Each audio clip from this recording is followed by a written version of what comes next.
কাশ্মীরের পেহেলগামে জঙ্গি হামলার জবাবে ফের পাকিস্তানের মাটিতে সার্জিক্যাল স্ট্রাইকের পরিকল্পনা করছে ভারত।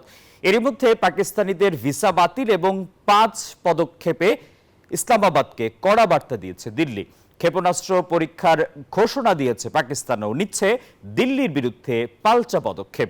এই আবহে চিরবৈরী দুই দেশের মধ্যে ফের সংঘাতের আশঙ্কা করা হচ্ছে।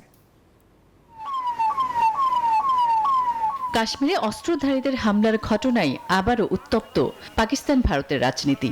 এই হামলার দায় পুরোপুরি ইসলামাবাদের উপর চাপিয়েছে দিল্লি।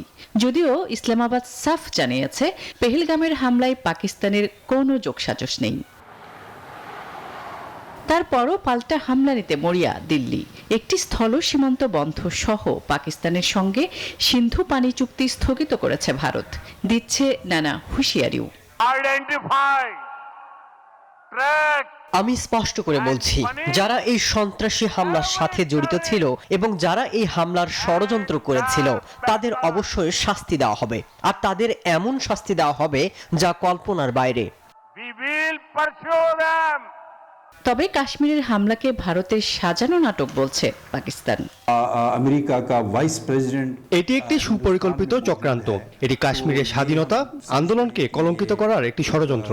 কাশ্মীর সমস্যা থেকে বিশ্বের দৃষ্টি সরাতেই এমন ষড়যন্ত্র দিল্লির। ফ্রিডম মুভমেন্ট অফ কাশ্মীর কো এই পরিস্থিতিতে ভারত পাকিস্তান ফের সংঘাতে জড়াতে পারে বলে শঙ্কা তৈরি হয়েছে। এমনকি ভারত ফের সার্জিক্যাল স্ট্রাইকের মতো পদক্ষেপ নেবে কিনা সেই প্রশ্ন উঠেছে।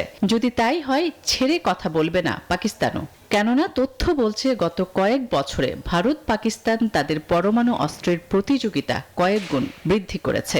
এর আগে 2019 সালে পাকিস্তানের সার্জিক্যাল স্ট্রাইক চালিয়েছিল ভারত। আসমা তুলি, নিউজ 24।